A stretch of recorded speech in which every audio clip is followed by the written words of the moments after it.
Hai semuanya, kembali lagi bersama saya di Kimia Asik. Sekarang lagi musim hujan nih. Ngomong-ngomong tentang hujan, ternyata hujan yang deras itu bisa menyebabkan banjir. Kalian pernah baca belum informasi atau berita tentang orang kesetrum saat terjadi banjir? Kira-kira kenapa ya orangnya bisa kesetrum? Apa karena orangnya megang tiang listrik? Kayaknya enggak juga deh. Oh iya, saya ingat, saya pernah baca kalau orang yang kesetrum saat banjir atau terjadinya kesetrum itu bukan karena langsung terkena sumber arus listriknya, tapi ada penyebab lain. Oke, untuk penjelasannya silahkan simak video ini sampai habis ya.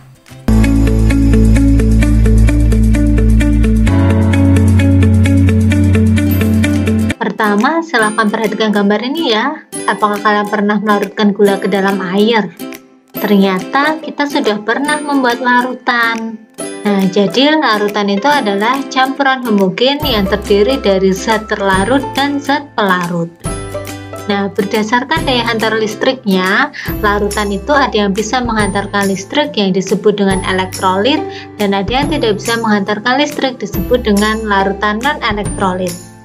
Larutan dapat menghantarkan listrik karena ada ion-ion yang bergerak bebas. Kemampuan larutan dalam menghantarkan listrik dapat kita amati dengan alat uji elektrolit. Bagian terpenting dari alat ini adalah lampu, elektroda, dan sumber arus. Kalian juga bisa membuatnya sendiri di rumah loh. Kalian bisa menggunakan batang karbon dalam batu baterai sebagai elektroda. Nah, sekarang kita akan melihat simulasi untuk pengujian larutan garam dapur dengan rumus kimia NaCl. Ketika dialiri arus listrik, ternyata lampu menyala terang dan banyak gelembung gas.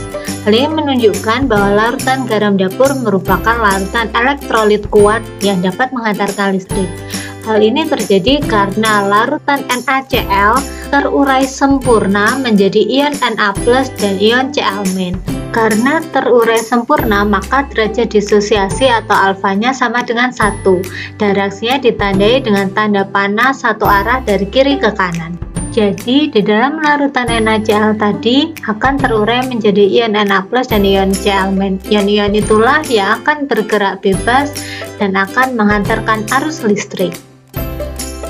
Kemudian simulasi yang kedua, kita menggunakan cuka makan. Ternyata hasilnya adalah lampu menyala redup dan hanya sedikit gelembung gas. Hal ini karena larutan cuka makan yang dengan rumus CH3COH terurainya hanya sebagian menjadi ion CH3COO- dan ion H+.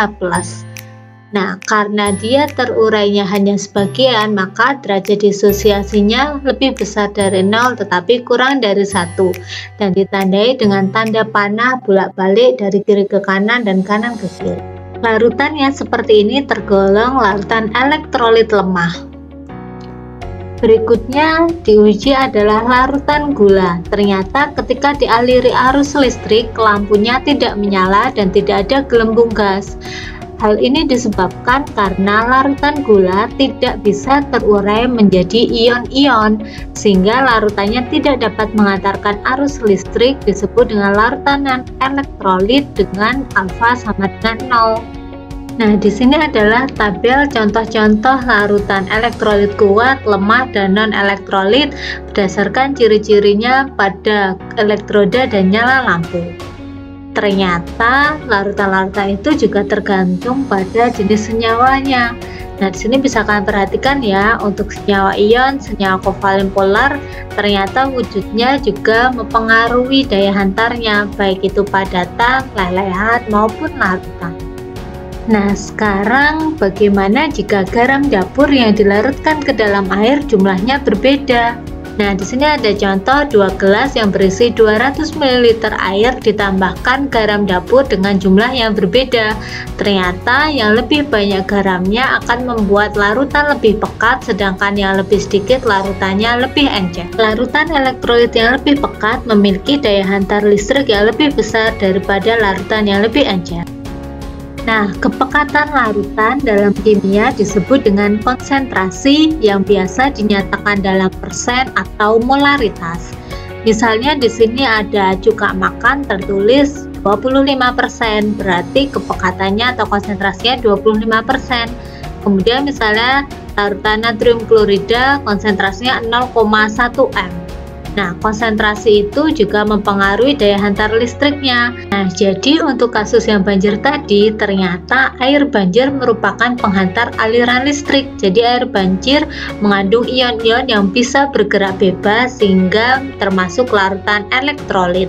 Tapi kalian jangan khawatir ya, ternyata larutan elektrolit itu banyak manfaatnya dalam kehidupan kita sehari-hari. Misalnya air kelapa, kemudian minuman isotonik, dan ada cairan infus.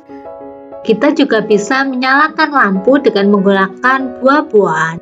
Sekian dulu video dari saya, semoga bermanfaat. Terima kasih.